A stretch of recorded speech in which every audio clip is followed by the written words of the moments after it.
Hi, David. I'm Isabel from the upcoming. It's lovely Hi. to speak to you Hello. today about this fantastic film, The Radleys. Perhaps you could start by giving us a little background to the story for viewers that don't know it. What can they expect when they step into this? The Radleys is based on Matt Haig's book, The Radleys. It is a film about... It's a sort of quirky, modern family-esque, like the series, sort of modern family-esque family living in a suburb, in a sort of dead-end life. The parents seem miserable, the kids are miserable and sick, everyone's pale and pasty and unhappy. And then a catastrophic event happens and we discover that this family are actually a family of vampires and the parents have moved them into this sort of dead-end suburb to live a normal life. But everyone's miserable because they're being starved of the one thing that they love, which is blood.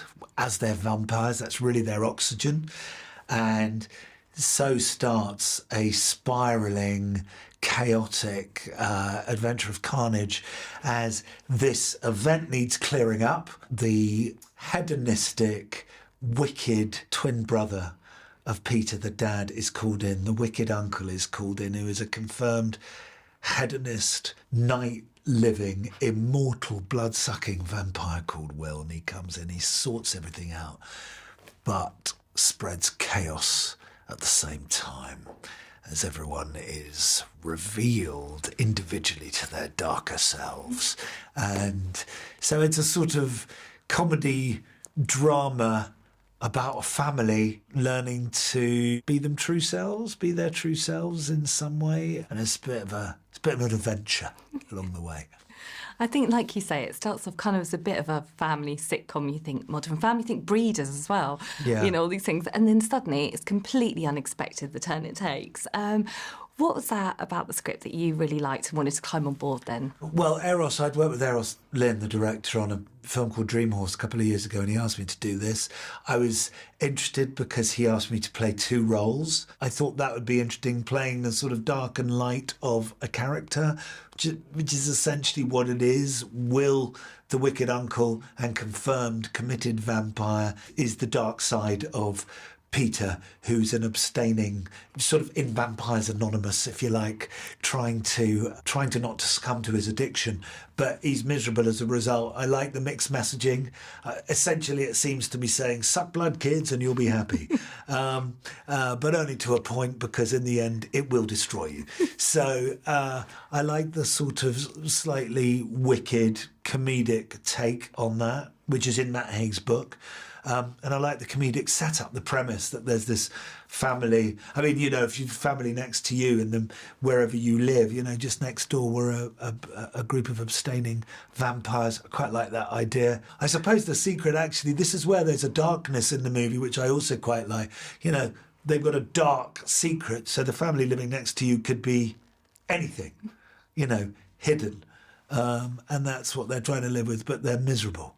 They're miserable, and I thought that was funny. And how did you find playing this dual kind of role? I mean, did you switch quite quickly from one to the other? Because obviously we see you pet. No, we played all one side and then all the other side. So because the costume change, makeup change is about an hour and a half, so you can't hold up production for that long. So I played opposite a really lovely young lad who was an actor, so he would play Will when I was playing Peter, and then he would play Peter when I was playing Will, so we could play the whole scenes.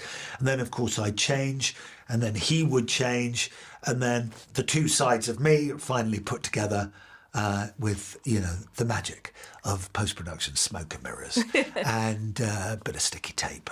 They put it all together, and you end up with me and, you know, both of me in the scenes. So really good fun. I mean, there was a couple slightly strange moments, like there's a big fight sequence at the end and I'm punching thin air, so there's no one there, and having a fight with myself and rolling around on the grass and pretending that someone was actually on top of me when they weren't. So all that kind of stuff. I mean, that's literally like being 6 years old again and having a play fight with your make-up invisible friend. So that's what that was like. All those things were were interesting. Tricky things like eye lines when someone isn't there but they're supposed to be there, and then just sort of imagining where the eye... I kept thinking of Bob Hoskins in Roger Rabbit. It's just like, just endlessly looking up at Jessica Rabbit, and there are a couple of moments in that, because it's old school, where he's just slightly off. So you're just looking sort of like at her right shoulder. I think it was her shoulder. Anyway, yes, and then you cut back and it's just the cartoon characters in a slightly different position.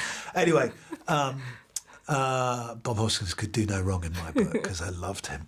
So yeah, moments like that, and trying to get all those moments right. And then having the real moments of playing opposite Kelly, who I adore, Kelly Macdonald, who was so much fun to work with.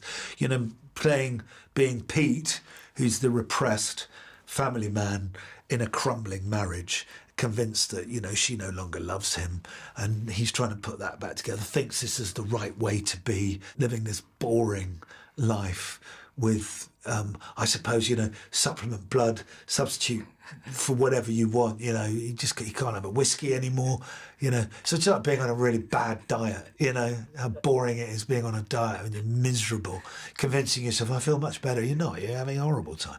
So these poor guys, living without blood, and then being Will. So that sort of, sorry, just to finish that sort of very sensitive, tender, actually part of the movie between these two trying to salvage their marriage. And then Will, who arrives, and it turns out, of course, that he's had history with Kelly's character, the wife, and that's revealed during the film. And he turns out to be a real wrong'un in all ways, really, but just living his best. I mean, he's happy, he's happy, but he lives in a loveless, dark world full of drugs, sex, and immortality, but that's your trade-off. You make your deal with the devil, immortality, and that's the great, and then the film explores those things in a really, in a funny way. And also you include a track of yours, Suck My Blood, on the score. Yeah. It's actually quite catchy. So can you talk about that, and also whether we'd expect another album from you? Well, Suck My Blood is... Sadly, I didn't finish it in time for it to be synced into the film, but the original version is a sort of bluesier version of what's on the soundtrack. But I offered it to Kiefer Scientia, who's the composer.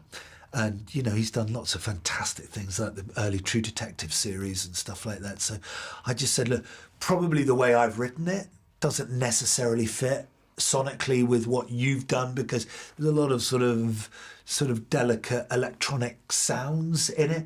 So he just took it. He said, I love this track. So I said, great. And I said, have at it.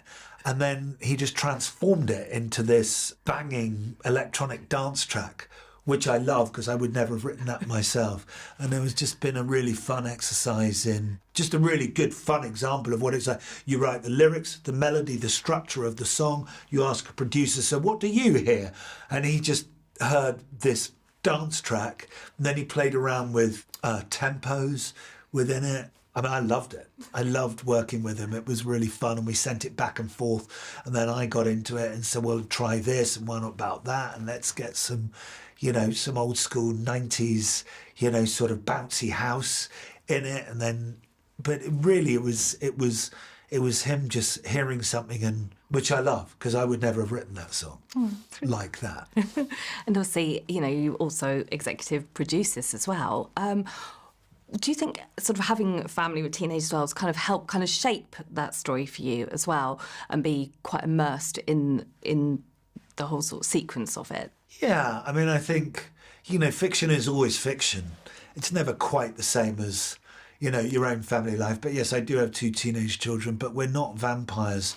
and I haven't restricted food sources for them, like blood sausage.